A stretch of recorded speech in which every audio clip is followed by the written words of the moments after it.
Ladies and gentlemen, we are gathered here to talk about economic opportunities, and it's not lost on me that this is organized specifically for the Arusha region. It is a deliberate exercise on the part of my very good friend Paul Makonda to use his opportunity as the regional commissioner to demonstrate that there are opportunities that are available here in Arusha. Yesterday, when I was having a conversation with him, I asked him the pointed question. If you are asked, what are the three things at the very minimum that you think can make Arusha attractive, and by extension, the United Republic of Tanzania?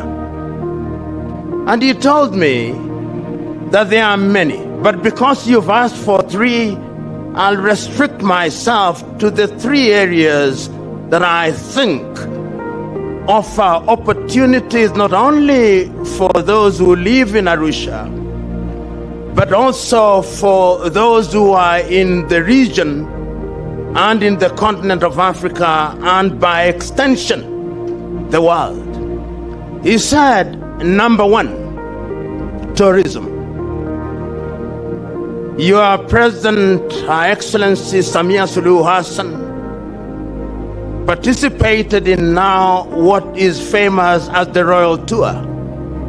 And it cannot be denied that when she did that, she was able to demonstrate to the world that there are opportunities in Tanzania.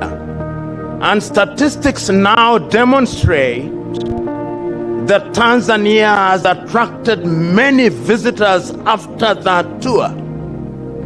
And tourism as a sector does offer many opportunities. And when he talked about tourism, he told me, but there is another sector that we don't talk about. What about the hospitality industry? Because when tourists come to this part of the world, they want to eat. And he told me that there is a sense in which even the beef that is eaten here in Arusha, some of it has to be imported. And he said that is an opportunity. When we allow our cows to wander about as if they were antelopes, there is a sense in which we can improve the quality of our cows, because the world has demonstrated that that is how you improve. A friend of mine who is a chef once told me that many times when you go to different African countries, what is served as meat is actually glorified leather, because the cows have walked so much that unless you have the teeth of steel, you cannot enjoy them. And he told me, therefore, there is an opportunity in that sector. Beyond that, he talked about accommodation. And accommodation must not be your typical hotels that we know about. He's already adverted to the question of what is now known as Airbnb. These are opportunities. And why is it that we must talk about Arusha? There is a poem that I'm in the business of commending to everybody who cares. It's a poem written by Khalil Gibran, a Lebanese. The poem is Fear. And he says in summary that when the river approaches the ocean, the river fears of losing itself. And then it recognizes as it moves towards the ocean that it cannot go back. It must proceed. And it does. And when it gets into the ocean, it discovers that it did not actually disappear, but it became part of a larger thing. Arusha is that river. It is a river that belongs and ends up in an ocean called Tanzania. So that when we are talking about the opportunities in Arusha, we are by extension talking about the opportunities in Tanzania. Tanzania today has many opportunities. He talked about soda ash. After Magadi soda in Kenya, I believe these are the largest deposits of soda ash for the moment anywhere in the continent of Africa. And that is an opportunity. And beyond that, there are many other opportunities. I know that Tanzanite does not come from Arusha region, although sometimes we think it does. But Arusha is also the headquarters of the East African community. And I'm told that courtesy of the SGR, there are opportunities for making Arusha have a dry port here. Because if there is a dry port in Arusha, it will serve the entire region. Another opportunity that we don't talk about when we talk about Arusha is conferencing. The fact that we are here, what are the opportunities? How much tea has been drunk? How much coffee has been drunk? How much meat has been eaten? These are things that are happening here in Arusha and by extension the United Republic of Tanzania. And it is our duty, we who are assembled here, to spread this gospel. You know, many times when I look at our little economies, because they are little, I ask myself, what can we do to improve them? The GDP of Tanzania, give or take, is slightly under 100 billion United States dollars, depending on who is giving you the statistics, but I'm not too far from the truth. The GDP of Kenya, give or take, about 107. Last week I saw they were claiming it's 130, but what is the difference? The GDP of Rwanda, not more than 20 billion. The GDP of Burundi is about 5 billion. The GDP of Democratic Republic of Congo, about 43 billion. GDP of Somalia, about 15 billion. And you are talking about a population of nearly 300 million. The power and electricity that we generate, Kenya, about 5,000. Tanzania will possibly generate about 5,000 when the Mwalimu Nyerere is complete. In Rwanda, possibly 2,000. Burundi, about 500. Somalia, about 400. The Democratic Republic of Congo, about 5,000. Compare that with Vietnam, 70,000. And that tells you that there is work to be done. I say this because it is also another opportunity for private-public sector collaboration to ensure that we have power. Because when we talk about industrialization, and my good friend Makonda, I hear you when you talk about the tire company that was here several years ago. But why would an investor bring the company here when lights, electricity is going to disappear, and when the cost per unit of electricity does not allow for commercialization in a manner that is beneficial? They'll go to China, they'll go to Vietnam, because the reality of the world is that competition is cutthroat, and throats are actually cut. And that is why you see the Chinese here. They are organized. When I look at the Chinese, they are thinking about the economy of China 100 years from today. Your typical East African company, including your own, is thinking about 5 years, at the very best 30 years. And I'm saying that when we look at the continent of Africa, Arusha, Tanzania, in the context of Africa, it is incumbent upon us to ask necessary questions. The cabinet ministers are here. I hope that when they have the opportunity to speak, they will not be politically correct. They'll say things as ought to be said. Many times in cabinet, they are too polite to each other. But countries don't change unless you begin to think not outside of the box, but without reference to the box. In 1980, Africans took the decision in Lagos, the Lagos Plan of Action, that we must improve intra-African trade. And let's talk about trade. How many Kenyans visit Tanzania as a tourist destination? You prefer to go to Bali, to Dubai, to see animals in a zoo. How many Ugandans visit Serengeti? Why should we market Serengeti as Serengeti, Masai Mara as Masai Mara? Why can't East Africa be marketed as a single market? And I dare say that if you market East Africa as a single market, within 3 years, we'll have 30 million visitors. So that when I'm in a Namanga border, it should take me no more than 20 minutes, not 3 hours. These are the things that I want to hear, that when this particular conference is being talked about, it will have created an environment where we are thinking about how to improve intra-African trade. Last week there was this spat, for example, between the United Republic of Tanzania and Malawi and South Sudan. Completely unnecessary. Completely unnecessary. These artificial borders are defining how we respond to trade.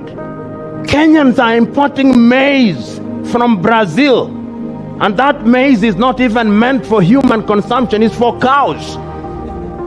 And yet Tanzania is now the largest producer of maize in the continent of Africa. Fact. We are importing cashew nuts. Tanzania is producing cashew nuts.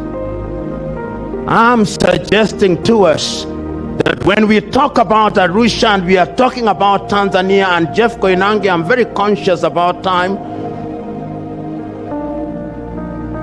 We must ask ourselves this. In the year 2013, we sat in Addis Ababa and came up with Africa Agenda 2063. Beautiful Africa Agenda 2063. We want to have good economies. We want to silence the guns are louder. We want to improve culture. We want to ensure that we have technology. I come here to Arusha, 255. Tanzania. Kenya, 254. Uganda, 256. Rwanda, 251. I'm looking for Wi-Fi after I've flown for 50 minutes in the 21st century. If we want to grow, we must also integrate our systems so that we have one system. We must integrate them because the 21st century and going beyond is about technology. Otherwise, we will be dominated. We will be dominated by little countries. Have you ever wondered why, even in the face of Africa Agenda 2063, intra-African trade is still at below 30%? We have the Africa Continental Free Trade Area, which means that we remove tariff and non-tariff barriers. Yet, when Kenyans want to move onions from Tanzania, or tomatoes, or avocado, you still have tariff and non-tariff barriers. I commend you to read a book by Greg Mills, Why Africa is Poor and What They Can Do About It. And in one of the stories, he says how between the port of Mombasa and Kampala, there were 34 roadblocks. You are doing business, 34 roadblocks. And yet somebody who is carrying products from Slovakia to Lisbon in Portugal has no barriers. We cannot do that. So as we talk about the opportunities here in Arusha and the opportunities in Tanzania, in the context of the continent of Africa, it is incumbent upon us to do that which is right. We Africans, we know what is right. But what is the value of knowing what is right without doing what is right? What is the value? If we truly know that in order to enhance our economic development, we must create opportunities. Africa is the youngest continent on earth.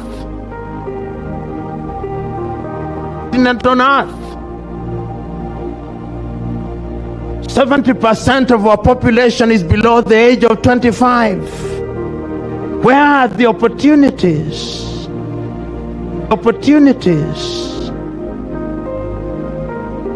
In agriculture, Africa still imports fish from China. Can you believe it? We import fish from China. We import chicken from Brazil. Can you believe it? We import butter from Denmark. In my hotel room this morning, I was consuming coffee, Nescafe, from Nestle. And then I'm given water called Dasani by Coca-Cola. Can you believe it? Here in Africa. Then we believe that there are no opportunities. Can we not bottle our own water? Does Tanzania not produce something called Africa Cafe? Don't we have Kericho tea from Kenya? Why should you have appetite and taste for Lipton from the United Kingdom? There is not a single bush of tea in the United Kingdom unless it's for decoration purposes. They import tea from us and then they convert it into Lipton. Those are opportunities that we are talking about. Even toilet paper, sometimes we import. Even toothpicks. Are there no bamboos here that we can make toothpick? Paul Makonda, you've done a good thing. And the beauty is that you have caused ministers in the government of the Republic of Tanzania United to come here. And the beauty is all of them have gone to school. The question is, has school gone through them? And my beauty is that I know them and they know what is good and right. So as I conclude, I am suggesting to this audience that there are a number of things that we must give pride of place. Number one, we must recognize that Africa will only grow from village to village. So that if Arusha is to grow, it must start from the village. Then it comes up. There is no other method of growth. And if you doubt me, you go to India. The cottage industries in India. How has India grown? You go to Laos and Cambodia and Vietnam and South Korea as I speak. That is what is happening. You go to China as I speak. So from village to village. The Maasais who are in Serengeti, how are they benefiting? What opportunities are being created for them? And I'm told that there are cooperative societies who are represented here. How are your cooperative societies creating an enabling environment for the people in your village so that they have money in their pocket, so that they are not desperate for the things that improve the quality of their lives, tourism is waiting. Number two, let us make a solemn vow, Paul Makonda, my friend, that through the activities you are doing, Tanzania and Arusha is not going to import beef from anywhere, including Argentina and other places. If you must import beef, let it be from Botswana.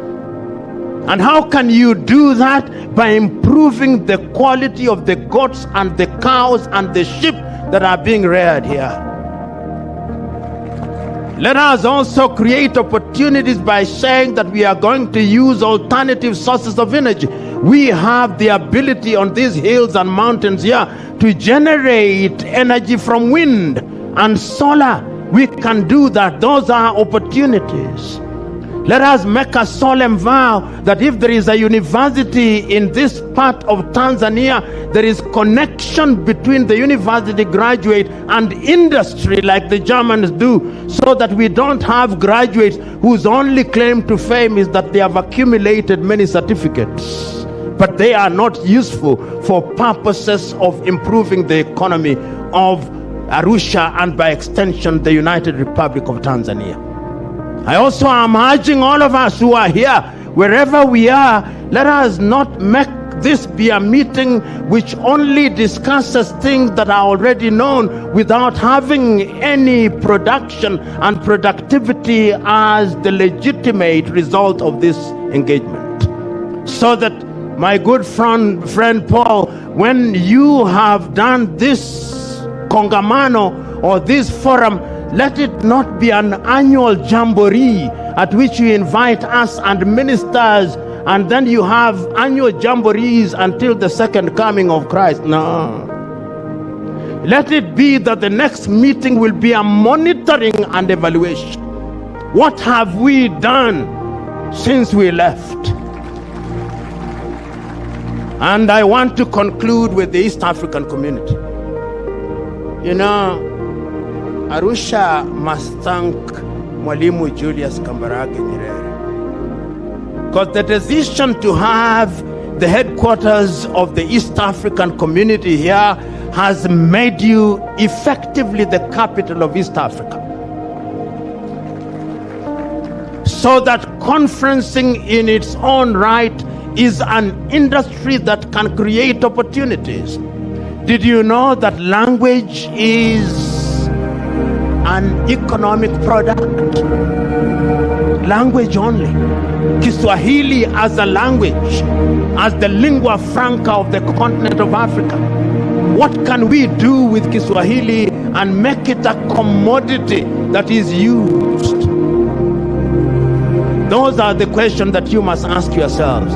So, ladies and gentlemen, mine, as you Tanzanians would say, ilikuwa ni kuchokoza mada. Mada nimeichokoza.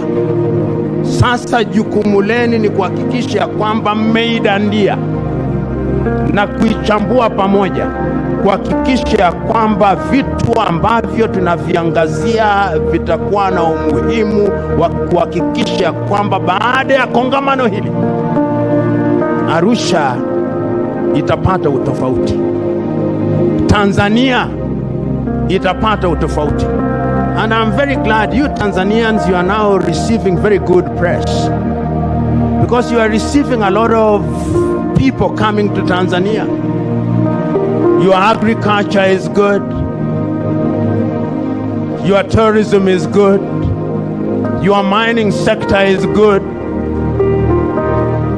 your IT environment is good, your airports are improving, the quality of your labor is improving, your diplomacy is good.